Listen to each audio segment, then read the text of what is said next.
자, 이번 시간은 구체적으로 감정평가 3방식의 내용 가볍게 살펴보는 시간을 갖도록 하겠습니다. 첫 번째 원가 방식 나오죠. 이미 앞서서 언급했지만 각각의 방식마다 가격을 관한 방법과 임대료를 관한 방법이 구분이 됩니다. 원가 방식에서는 가격을 관한 방법이 원가법인데요. 원가법의 의의를 살펴보니까 원가법이란 어쩌고 저쩌고 적혀 있지 않습니까? 그럼 이것을 따져보기 앞서서 이 말씀을 꼭 드리고 싶어요. 감정평가 3방식의 내용은요, 하나하나의 명칭, 어떤 단어의 뜻 자체가 법조문이에요.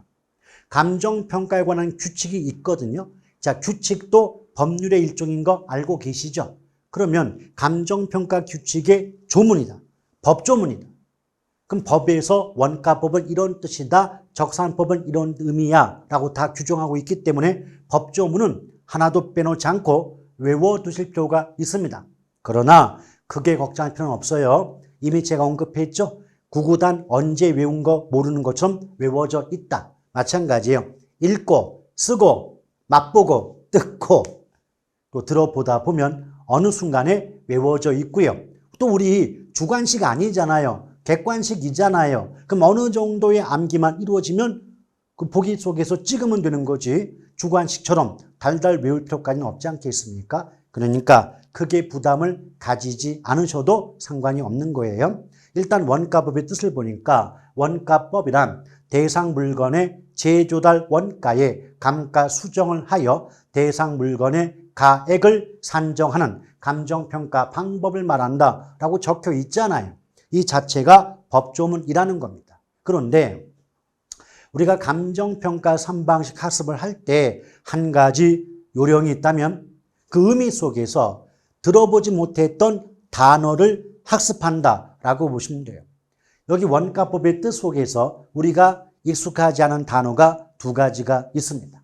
재조달, 원가, 감가, 수정 이 두 가지 잘 들어보지 못했던 단어 맞죠? 그렇죠? 이 두 가지에 대해서 학습한다. 이것이 원가법의 학습 전부예요. 그래서 원가법의 구조는요, 재조달 원가의 뜻이라든지 종류라든지 또 구분하는 방법 그리고 감가 수정의 뜻이라든지 또 방법들에 대해서 살펴보시면 원가법 공부 끝나요. 그럼 첫 번째 재조달 원가의 뜻이 뭔가 봤더니 재조달 원가란 기준 시점 현재 대상 물건을 재생산 또는 재취득하는 데 소요되는 적정 원가의 총액을 말한다라고 적혀 있죠. 자, 내용 설명하기 전에 하나만 정확히 기억하시길 바랍니다. 재조달 원가 이 말 나올 때는 무조건 시점은 기준 시점 하나만 들어간다는 거죠. 따라서 기준 시점이 아닌 예컨대 무슨 준공 시점이다. 뭐 신축 시점이다. 또는 뭐 거래 시점이다. 이런 말들은 절대로 들어가면 안 돼요. 재조달 원가의 뜻과 관련했을 때는 시점은 기준 시점 하나밖에는 다른 시점이 들어가면 무조건 그 문장은 성립할 수 없다. 이걸 기억해 주실 필요가 있겠습니다. 그런데 이 재조달 원가를 우리식으로 한번 얘기를 드려볼게요. 예컨대 곰돌이와 곰순이가 친구 관계다. 근데 곰돌이가 자기 집을 부수고 새 집을 짓는데요. 그러면 자, 어떤 주택이 있는데 곰돌이가 원래 살던 집이 A주택인데 이것을 새롭게 짓는다. 신축 상태로 재현한다. 새 집을 짓는다라고 가정해 볼게요. 이럴 때 곰순이가 곰돌이에게 물어봅니다. 돌아, 너희 집 이번에 새로 짓는다면서 얼마 든대? 새로 짓는데 비용 얼마 든대? 라고 물어봤대요. 그랬더니 도리가 이렇게 말한답니다. 나도 잘 모르는데 아빠가 그러시거든. 우리 집 새로 짓는데 5억 든다고. 그럼 이 5억이 바로 뭐다? 재조달 원가의 뜻이다 라고 보시면 됩니다. 그러니까 예쁘게 포장하면 재조달 원가란 기준 시점에서 대상 부동산, 대상 물건을 재생산하는데 소요되는 적정 원가의 총액이다 라고 포장할 수 있겠지만 우리식으로 말을 바꾸면 그 물건 새로 만들 때 얼마 들어가? 이것이 제조달 원가의 의미라고 이해하시면 됩니다. 그런데 이 제조달 원가는 원래 복제 원가와 대체 원가라는 두 가지 원가가 구분됩니다. 여긴 적혀 있지 않겠지만, 근데 복제한다는 건 사람이건 짐승이건 물건이건 복제한다는 건 그것과 똑같은 걸 만든다의 뜻이 되지 않겠습니까? 맞죠? 그래서 복제 원가라고 하는 건 감정평가의 대상 부동산과 똑같은 자재, 똑같은 디자인, 똑같은 공법 등을 이용해서 물리적으로 똑같은 물건을 다시 만들 때 들어가는 원가, 비용을 복제 원가라고 얘기합니다. 그래서 복제 원가는 성격상 물리적 측면의 제조달 원가라고 기억할 필요가 있는 거죠. 이에 비해서 대체 원가는 효용적 측면의 제조달 원가라고 보시면 됩니다. 보다 구체적 내용 설명은 본 수업 때 할 거예요. 그럴 때 두 번째가 감가수정이 나오죠. 그럼 감가수정의 뜻 역시도 이미 예고 드렸습니다. 감정평가 규칙의 규정, 법조문이에요. 감가수정.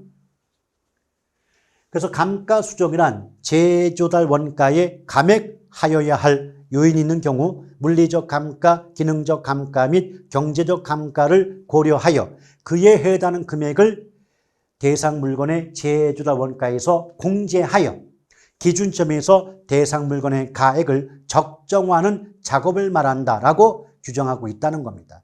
이 문장 자체가 법조문이에요. 그래서 뭐 하나를 빼고 외우시면 안 돼요. 있는 그대로, 좀 어렵죠. 처음엔 어렵겠지만 있는 그대로 빼놓지 않고 외우려고 노력해 주실 필요가 있는 겁니다. 아시겠죠? 다시 한번 읊어볼까요? 감가수정이란 대상 물건의 제조달 원가에 감액하여야 할 요인이 있는 경우 물리적 감가, 기능적 감가 및 경제적 감가 등을 고려하여 그에 해당하는 금액을 제조달 원가에 공제하여 기준 시점에서 대상 물건의 가액을 적정화하는 작업을 말한다라고 꼭 기억해 둘 필요가 있습니다.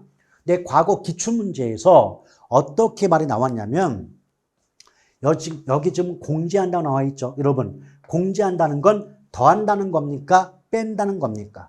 공제는 뺀다의 뜻이죠. 뺀다가 나와야 되는데 기출문제에서 공제라는 말을 빼고 가산한다. 가산한다는 건 더한다의 뜻이야. 더한다. 그렇죠. 공제한다고 나와야 되는데 가산한다라고 써가지고 틀렸던 기출문제도 있는 겁니다. 아시겠죠? 그런데 이걸 이제 출제자가 이렇게 문제를 냈을 때 많은 수험생들이 아니 어떻게 저 긴 조문을 다 외워서 문제를 풀 수 있겠습니까? 너무한 거 아닙니까? 이렇게 좀 볼멘 소리를 낸 적이 있죠. 근데 저는 이렇게 생각합니다. 이미 이 법조문을 외우지 못했다 한들 조문 속에 굉장히 많은 힌트가 존재하고 있다는 거죠. 무슨 말이냐? 여러분, 감액한다는 건 더한다는 겁니까? 뺀다는 겁니까? 뺀다는 거죠. 그리고 물리적 감가, 기능적 감가, 경제적 감가, 감가란 말이 3번이나 반복되는데 감가라고 하는 건 값어치가 깎이는 거잖아요. 그럼 깎이는 건 더하는 겁니까? 빼는 겁니까? 빼는 거죠.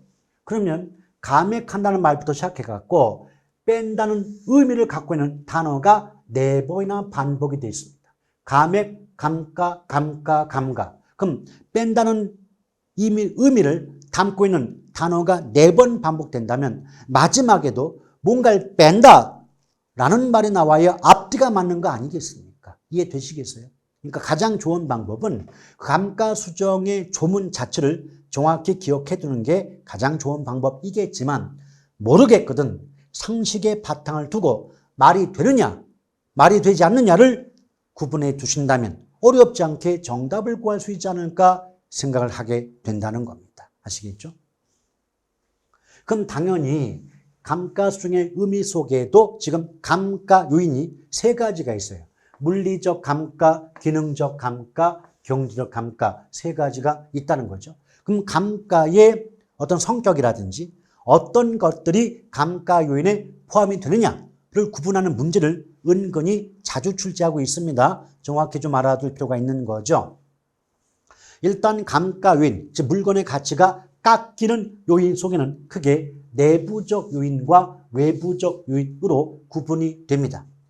종류만 먼저 보게 되면 물리적 감가와 기능적 감가는 내부적 감가 요인이고요. 경제적 감가는 외부적 감가 요인에 해당이 된다라고 보시면 됩니다. 그래서 문제 속에서 외부적 감가라고 말이 나왔다는 건 곧 경제적 감가를 뜻한다라고 보시면 되는 겁니다. 아시겠죠?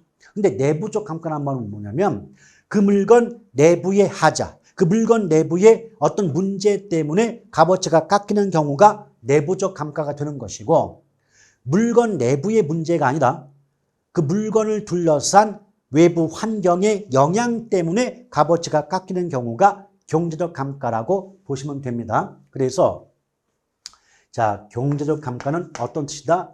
외부 환경. 외부 환경의 영향 때문에 가치가 깎이는 경우가 경제적 감가가 되는 것이고, 물리와 기능을 묶으면 내부적 감가죠. 그럼 내부적 감가는 그 물건 내부, 그 물건 내부의 하자 때문에 가치가 깎이는 경우라고 이해하시면 됩니다. 그럼 첫 번째 물리적 감가는 오랜 기간 동안 사용함으로써 마모되거나 노후화됐다는 것, 그리고 자연재해 때문에 훼손되거나 파괴됨으로써 값어치가 깎여 나갈 때 물리적 감가가 발생한다라고 얘기를 합니다. 예컨대 태풍이 몰아쳐요. 폭풍우가 몰아쳐요. 그래서 지붕이 날아갔다. 울타리가 무너졌다. 대문이 부서졌다. 이런 경우를 물리적 감가라고 얘기하거든요. 그래서 어렵지 않고요. 특징적인 단어만 기억하세요. 마모, 노후, 파괴, 훼손, 손상 이런 식의 단어가 나오게 되면 주저하지 마시고 물리적 감가를 답으로 하시면 되는 겁니다. 두 번째가 기능적 감가인데, 기능적 감가는 말 그대로 어떤 기능상 하자가 발생하는 경우가 기능적 감가가 되거든요. 근데 이 속에는요, 종류가 되게 중요해요.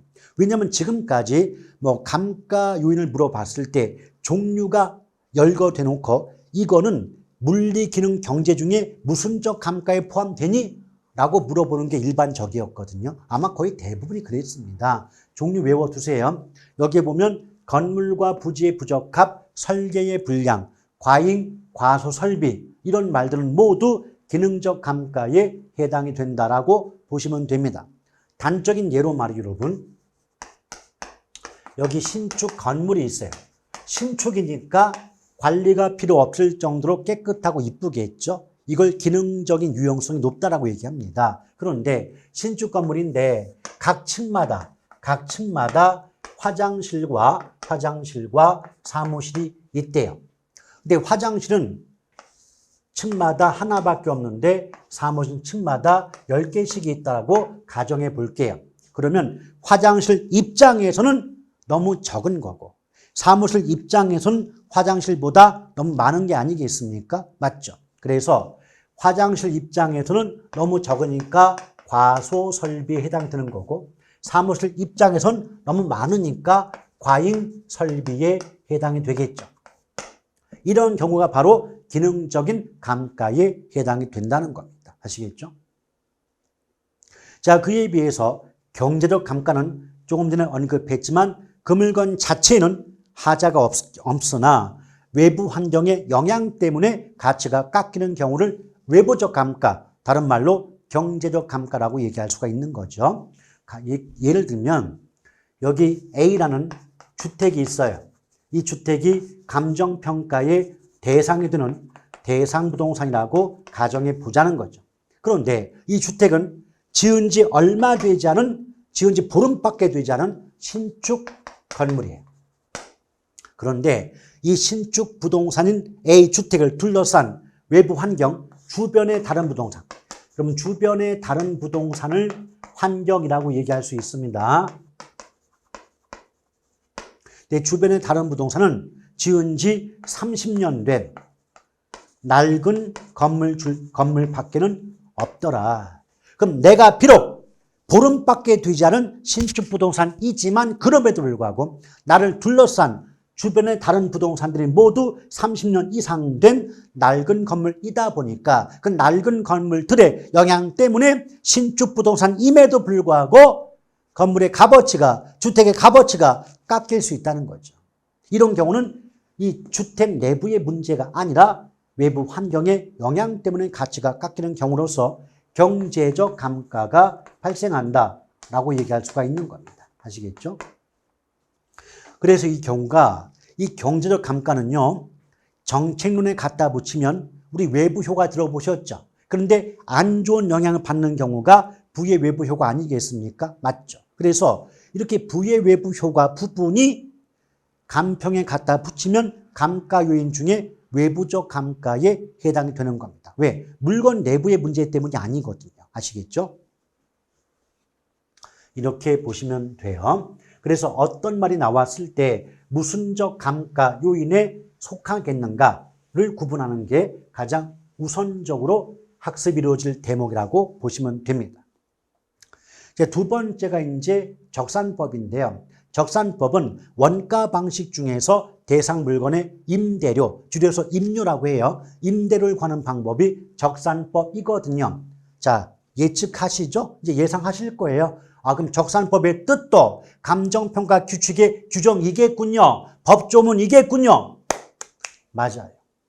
그래서 적산법이란 대상 물건의 기초가액에 기대 이율을 곱하여 산정된 기대 수익에 대상 물건을 계속하여 임대하는 데 필요한 경비를 더하여 대상 물건의 임대료를 산정하는 감정평가 방법을 말한다라고 법에서 규정하고 있습니다.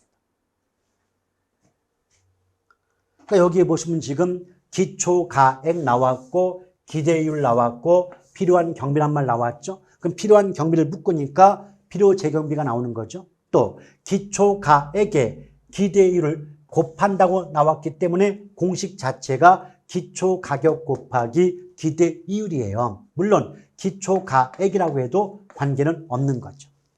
거기에 필요한 경비를 더한다고 했으니까 플러스 필요재경비가 되는 게 아니겠습니까? 맞죠? 그래서 이것도 과거 기출문제에서 값을 구하는 계산 문제가 아니라 공식에 들어가는 내용을 가로 넣기 문제가 나온 적이 있습니다. 그럼 기초가액 기대이율 필요재경비라고 외워놓으시면 기초가액 기대이율 필요재경비 그것만 외워놓으시면 가로 넣기 문제는 어렵지 않게 맞출 수가 있겠죠. 그래서 암기법이 뭐냐? 적산법의 적산임대료 구하는 공식의 암기법 기기필, 기기필로 외워두실 필요가 있는 거죠. 다시 한번 적산법은 원가 방식에서 임대료 구하는 방법의 명칭이 적산법이다. 그럼 적산임대료 구하는 공식은 기기필이다. 기초가액 곱하기 기대이율 플러스 필요재경비 기기필. 요 세 글자 기억하시면 운때 좋잖아요. 그냥 보자마자 정답 구할 수 있다는 거 아니겠습니까? 아시겠죠?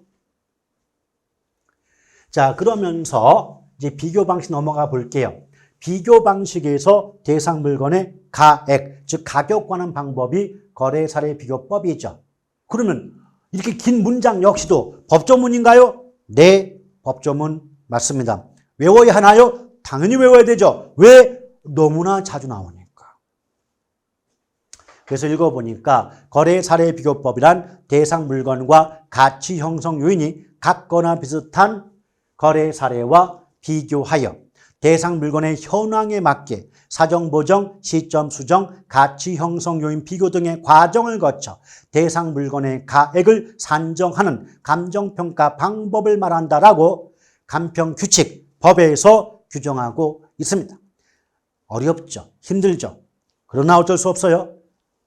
가급적 반복해서 읽어보고 써보고 말해보고 들어보고 하셔야 됩니다. 자, 이렇게 보시면 되겠고. 그래서 거래사례 비교법으로 구한 비준가액, 시산가액의 명칭이 비준가액인데 비준가액 구하는 공식은 사사시지계면이거든요. 사사시지계면. 사례부동산 가격 곱하기 사정보정치 곱하기 시점수정치 곱하기 지역요인 비교치 곱하기 개별요인 비교치 곱하기 면적 비교치가 되기 때문에 한 글자씩 따면 사사시지계면이라고 일단 공식을 기억해 주는 게 좋을 것 같습니다. 근데 첫 번째 여러분, 거래사례 비교법은요, 거래사례와 비교하는 거죠. 거래사례와 비교해서 대상 물건의 가격이, 즉 가액이 얼마나 되는가를 구하는 방법이 거래사례 비교법 아니겠습니까? 맞죠? 그러면 거래사례 비교법의 적용 순서, 절차가 있어야 돼요. 첫째는 뭐냐면 뭔가 비교하려면 비교에 필요한 자료를 수집해야 되는 게 아니겠습니까? 맞죠? 그래서 첫 번째 뭐냐면 사례 자료 수집해야 되는데 사례 자료에 수집 기준이 있어요. 두 번째, 이 기준에 적합한 사례를 수집했다 할지라도 아직 사례 속에, 자료 속에 하자가 있을 수 있죠. 그럼 하자 있는 자료를 하자 없는 깨끗한 자료로 만들어줄 필요가 있겠죠. 이런 과정을 사례의 정상화라고 말합니다. 그럼 정상화 과정을 거치면 깨끗한 자료가 됐겠죠. 그럼 최종적으로 정상화된 깨끗해진 자료를 토대로 대상 물건의 가액을 구하는 과정이 이루어지겠죠. 그래서 거래사례 비교법의 적용 순서, 절차는 자료 수집 기준, 사례의 정상화, 그리고 최종적인 비준가액의 산정 세 가지 단계로 이루어진다라고 이해하시면 됩니다. 그럼 첫 번째 기준이 있는데 거래사례 비교법상 자료 수집의 기준 네 가지죠. 사시지계, 네 가지가 있다는 거죠. 첫 번째 사는 사정 보정 가능성이 있을 것. 두 번째 시는 시점 수정 가능성이 있을 것. 세 번째 지는 지역 요인의 비교 가능성, 개는 개별 요인의 비교 가능성이 있어야만 거래사례 비교법상 사례 자료로 수집, 선택될 수 있다는 의미가 됩니다. 그럼 첫 번째 사정 보정 가능성 뜻을 보니까 사정을 보정한다는 건 사정이 개입된 사례 가격을 정상적인 가격으로 수정할 수 있는 가능성이 있을 때 사례 자료로 선택이 된다는 의미가 됩니다. 그럼 여기서 포인트가 뭐냐면 사정의 뜻이 뭐냐는 거죠. 사정. 이 사정의 의미가 뭐냐면 정상적인 거래를 저해한다는 건 방해한다는 거예요.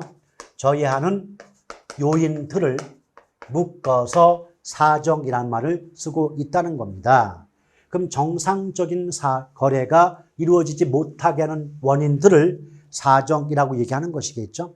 이 사정은 여러 가지가 있겠지만 가장 대표적으로 가까운 친인척 간의 거래라든지 또 친구와의 거래, 이런 것들이 대표적인 사정에 해당이 된다라고 보시면 됩니다. 이게 무슨 말이냐면요. 예컨대 A라는 주택이 있다고 보자 이거예요. 근데 주택이 정상적인 거래 과정을 거친다면 2억에 매도할 수가 있었다. 자, 2억에 팔아먹을 수 있었다 이 말입니다. 근데 하필이면 그 매수자가 큰아버지였다. 그럼 큰아버지에게 주택을 팔면서 생판 모르는 남과 똑같은 값 받고 판다면 의상해요. 네가 그럴 수 있냐고 막 뭐라고 한단 말이에요. 그렇죠? 그래서 뭐라 그럽니까? 이게 큰아버지 원래는 2억 받아야 되는데요. 큰아버지 시니까 제가 1억 8천만 받을게요. 라고 했대요. 그러면 이 주택의 거래 과정에서 지불된 금액인 가격은 1억 8천이었다는 거죠. 그럼 이 사례 자료는 1억 8천에 거래되었던 사례 자료였다 이 말입니다. 아시겠죠? 근데 감정평가사가 이 1억 8천에 거래된 사례를 보면서 이게 큰아버지와의 거래가 아니었다면 2억에 팔아먹을 수 있었을 텐데 라고 바꿔주는 작업을 사정 보정한다 그래요. 특수한 사정이 개입된 가격을 그런 사정이 없는 상태의 정상적인 가격으로 바꿔주는 작업을 사정 보정한다는 말을 쓰고 있다는 겁니다. 오케이? 그래서 얼마나 정상적인 가격보다 고가 또는 저가로 거래되었는가 이것을 알아야만 사정 보정이 가능할 거고 사정 보정이 가능한 자료여야만 거래 사례 비교법상의 사례 자료로 수집될 수가 있다는 의미를 담고 있는 겁니다. 아시겠죠? 자, 그 다음에 또 생각해 보세요. 그럼 만약에 수집된 사례 자료가 아무런 사정이 없는 정상적인 거래였다. 그럼 사정 자체가 없는 정상적인 거래였다면 사정이 없으니까 보정을 할 필요가 있겠습니까? 없겠습니까? 없겠죠. 그래서 정상적인 사례의 경우는 사정 자체가 없기 때문에 보정의 필요도 없다라고 하는 것을 함께 기억해 줄 필요가 있는 것이겠죠. 자, 두 번째, 시점 수정 가능성이 있을 거 그랬는데 이 시점이 원래 시점 수정이란 말 자체가 뭐냐면 거래 시점의 사례 부동산 가격을 기준 시점의 사례 부동산 가격으로 바꿔주는 작업을 시점 수정이란 말 써요. 이게 뭐냐? 일단 거래 시점이란 말의 뜻은요. 거래자가 붙었죠. 그래서 실제 거래가 이루어진 날짜. 거래가 이루어진 날짜를 우린 거래 시점이란 말을 씁니다. 그럼 기준 시점이 뭐냐? 자, 기준 시점은 앞에 기준자가 붙었죠. 그래서 감정평가의 기준이 되는 날짜를 기준 시점이란 말을 쓰고 있다는 겁니다. 그럼 예를 든다면 여기 A주택이 있습니다. 그럼 이 A주택이 2023년 1월 1일 날 2억에 거래되었다고 가정을 해 볼게요. 그러면 2023년 1월 1일은 A주택의 실제 거래가 이루어진 날짜 맞죠? 그럼 2023년 1월 1일을 우리는 다른 말로 거래 시점이라고 얘기를 하고 있는 겁니다. 또 이때 거래 시점에 사례 부동산 가격은 2억이었다는 의미가 되는 거고요. 이해 가시겠어요? 자, 그런데 만약 기준 시점이 2024년 1월 1일이다. 또 기준 시점에서 이 사례 부동산 가격은 3억에 거래되고 있다고 가정해 볼게요. 그럼 볼게요. 거래 시점에 사례 부동산 가격은 2억이었는데 기준 시점에 사례 부동산 가격은 3억이잖아요. 그럼 이것만 놓고 본다면 거래 시점의 가격과 기준 시점의 가격이 일치하지 않죠. 같지 않죠. 맞죠? 이것을 우리말로 바꿔볼게요. 1년 전에 2억에 거래되었던 주택이 지금은 3억 간다. 이 말 아닙니까? 지금은 3억 간다. 그렇죠? 이 부분을 감정평가의 어떤 예쁜 문장으로 바꾸면 거래 시점의 사례 부동산 가격과 기준 시점의 사례 부동산 가격이 일치하지 않는다. 불일치한다. 이렇게 말하고 있는 겁니다. 아시겠죠?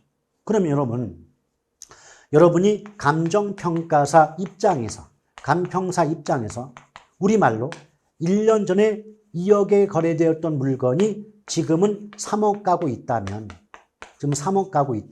3억에 거래되고 있다면 1년 전 2억의 가격을 기준으로 대상 물건의 값어치를 평가하려고 하겠습니까? 아니면 기준 시점 현재 가격인 3억으로 바꿔놓고 대상 물건의 값어치를 평가하려고 하겠습니까?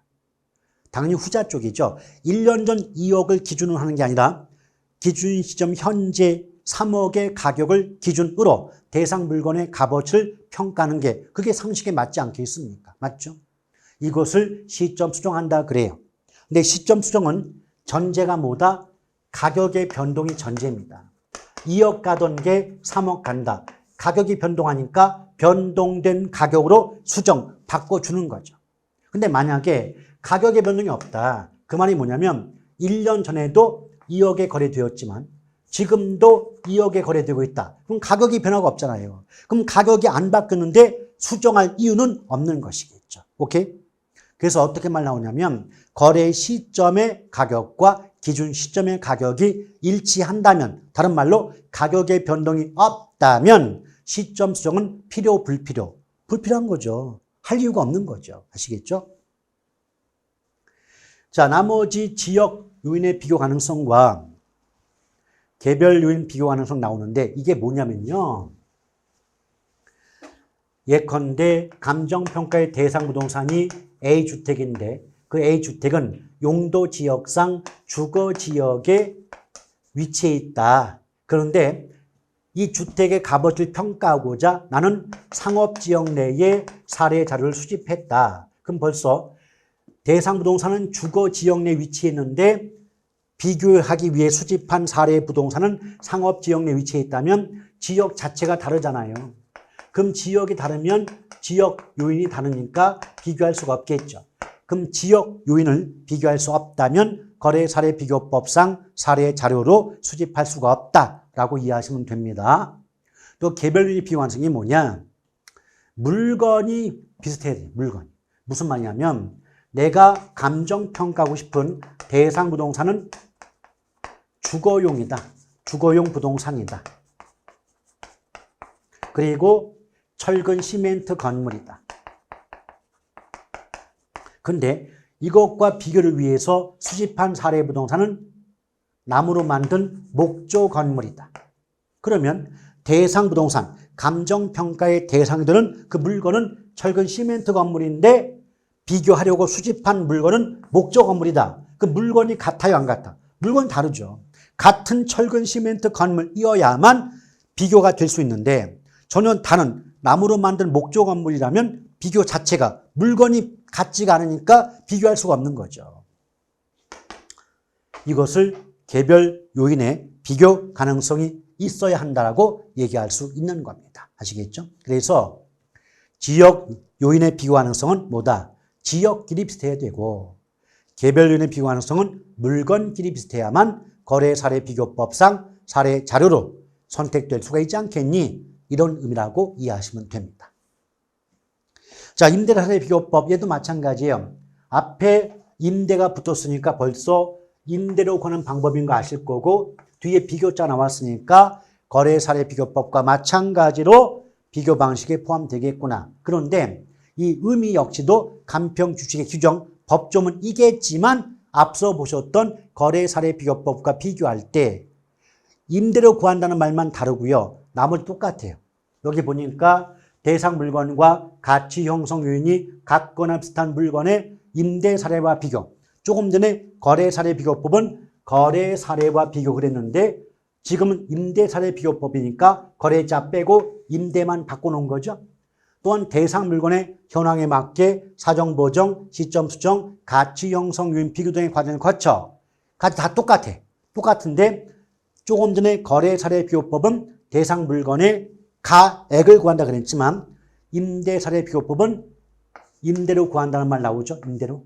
이게 차이점이에요. 그러니까 거래 사례 비교법과 임대 사례 비교법은 지문이 거의 똑같다. 다만 뭐만 바뀐다?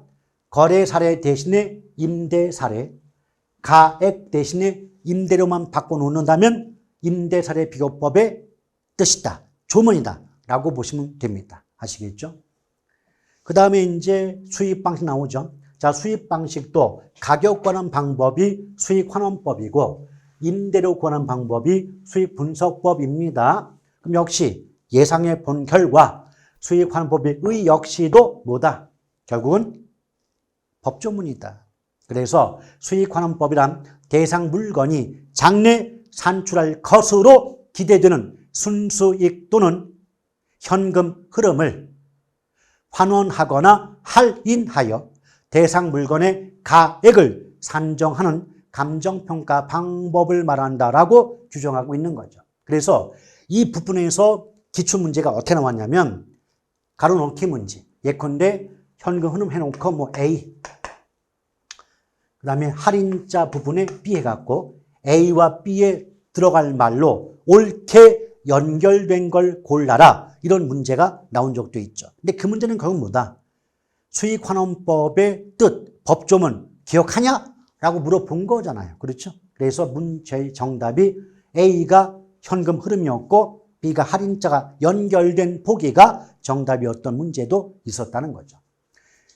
근데 여기 보면 수익가의 공식이 말이죠. 수익가의 공식은 원래 이게 할인 현금 흐름 분석법도 있고요. 직접 환원법 두 가지가 있는데 할인 현금 흐름 분석법은 지나치게 어렵다는 이유 때문에 출제하지 않습니다. 그러면 직접 환원법만 가지고 구하시면 되는데 직접 환원법상 수익가액은 분모가 환원 이율이고 분자가 순영업소득이라고 기억하시면 됩니다.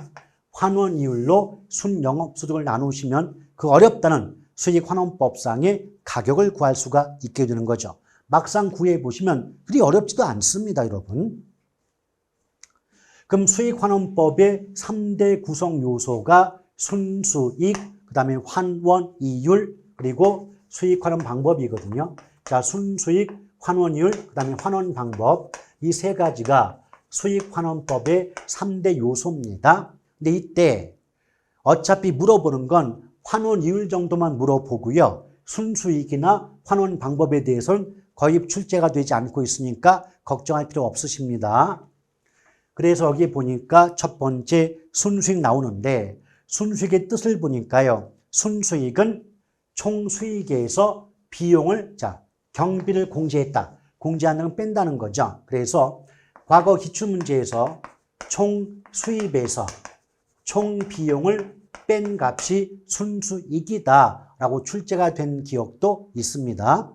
나머지 조건 같은 게 있는데 이런 것들은 이제 기본서에 좀 더 포괄적으로 서술돼 있어요. 근데 그것은 그냥 참고 삼아서 한번 읽어만 보시고 굳이 외울 거는 아니에요. 왜? 어차피 안 물어볼 테니까. 근데 정작 중요한 건 환원 이율. 얘는 좀 공부를 할 필요가 있죠. 자, 환원 이율은 부동산 가액, 즉 투자액에 대한 순수익의 비율이 환원율인데 이 환원율은 성격상 대상 부동산의 내용연수는 건물의 수명이거든요. 그러면 전 내용연수 기간 동안 그 말은 그 물건의 수명이 끝날 때까지 적용되는 장기간 이율이 바로 환원율이다라고 보시면 되겠고 또 환원율은 자본 회수율과 자본 수익률의 합이죠. 이때 자본 회수율은 다른 말로 상각률이라고 하고요. 자본 수익률은 다른 말로 할인율이라고 합니다. 그래서 할인율과 상각률의 합이 자본 환원율이라고 기억하셔도 상관없는데요. 여기서는 걱정할 게 없는 게 복잡하고 어려운 내용 안 물어보니까 이 정도 선에서만 공부를 끝내시고 좀 더 복잡한 이론은 아니 보시는 게 상책인 줄 아옵니다. 왜? 너무 깊숙한 내용은요. 공부해봐도 잘 이해가 안 되고요. 이해한다 한들 시험에 나오지도 않고 나왔다 한들 어차피 못 맞춥니다. 걱정하지 마시고 날려버리시길 바랍니다. 나중에 그 본 수업 때 환원율 구하는 방법에 대해서는 설명하도록 할게요. 그 다음 수익분석법 나왔죠? 이게 뭘까요?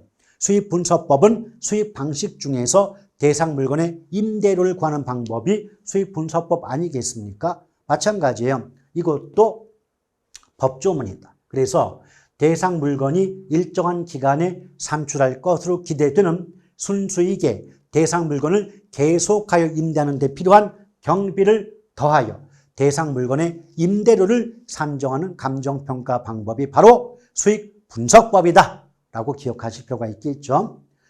34회 기출문제에서도 제목을 수익분석법 써놓고 내용을 대상 물건의 가액을 구하는 방법 해갖고 틀렸죠. 왜? 수익 방식 중에서 대상 물건의 가액, 즉 가격 구하는 방법은 수익환원법이지 수익분석법이 아니지 않습니까? 이렇게 그 방법의 뜻을 물어보는 문제가 정말 자주 나오고요. 이제 그런 패턴으로 굳어졌다는 겁니다. 그래서 간평규칙에 규정하고 있는 법조문, 말뜻은 무조건적으로 외워 놓으셔야 되는 거예요. 아시겠죠? 자, 감정평가 3방식에 대한 설명은 이렇게 마무리가 되는 거고요. 이제 마지막으로 부동산 가격 공시제도인데 부동산 가격 공시제도는 크게 두 가지죠. 토지 가격 공시와 주택 가격 공시가 나눠집니다. 원래는 비주거용 부동산 가격 공시까지 있지만 그 부분은 출제가 되지 않고 있으니까 걱정하지 마시고 토지 가격 공시와 주택 가격 공시로 구분하시면 돼요. 그런데 토지의 가격 공시는 크게 표준지 공시지가와 개별 공시지가 나눠지고요. 주택은 단독주택과 공동주택이 구분됩니다. 근데 단독주택 속에서 표준주택과 개별주택 구분되고 나머지 공동주택 나눠지죠. 일단 내용 설명에 앞서서 절대로 공동주택과 표준주택은 섞어 쓸 수가 없죠. 왜? 표준주택은 단독주택에 포함되는 것이고 공동주택은 별도의 개념 아니겠습니까? 맞죠? 그래서 문장 속에서 공동주택 중에서 선정한 표준주택 이런 식의 말 자주 붙는데 무조건 틀리죠. 왜? 표준주택은 단독주택 중에서 선정되는 거지 공동주택 중에서 선정되는 게 아니지 않습니까? 맞죠? 꼭 이거 조심해 주시길 바랍니다. 그런데 또 재밌는 게 뭐냐면 땅이 됐건 집이 됐건 개별만 누가 나오죠? 자, 개별만 낮은 분 나와요. 낮은 분 누구죠? 시장, 군수, 구청장 나오죠. 개별만. 근데 개별이 아니다. 표준이 됐건 공동이 됐건 개별 아니죠. 개별이 아니면 높은 분이 나오니까 국토교통부 장관이 나오죠. 오케이? 다시 한번 원래 부동산 가격 공시는 크게 토지 가격과 주택 가격 공시 구분이 된다. 그런데 토지가 됐건 주택이 됐건 개별 붙으면 낮은 분, 시장, 군수, 구청장이고 개별이 아니면 공동이건 표준이건 개별만 아니면 국토교통부 장관 높은 분이 나온다. 이거 구분하시면 좋겠습니다. 그래서 나머지 그리고 또 하나 조심할 게 뭐냐면 표준은 절대 세금자와 연결시키면 안 돼요. 여기 보시면 표준지가 나오건 표준주택이건 얘네들은 똑같은 단어가 표준이죠. 표준자가 붙으면 절대 과세란 말과는 상극의 궁합이 됩니다. 과세자가 나왔는데 표준자가 나왔다? 무조건 틀리죠. 잘 보세요. 땅이 됐건 집이 됐건 표준자 나왔죠. 표준자. 자, 표준 붙었습니다. 자, 땅이건 집이건 표준자가 나올 때는 과세자가 없어요. 근데 표준자 뺄게요. 표준만 아니면 개별이건 공동이건 표준만 아니면 공통적으로 조세부가, 즉 과세죠. 조세부가가 압축하면 과세니까 과세 기준 조세부가 나오는 거 보이시죠? 오케이? 자, 압축합니다. 땅이 됐건 집이 됐건 개별은 무조건 낮은 분 시군구청장, 개별 아니면 높은 분 장관. 두 번째, 땅이 됐건 집이 됐건 표준은 과세자 안 붙어요. 그럼 표준만 아니면 개별이건 공동이건 표준만 아니면 과세자 붙는다. 그 차이점 정도만 익혀두셔도 웬만한 문제 모두 맞출 수 있는 요령이 될 수가 있겠습니다.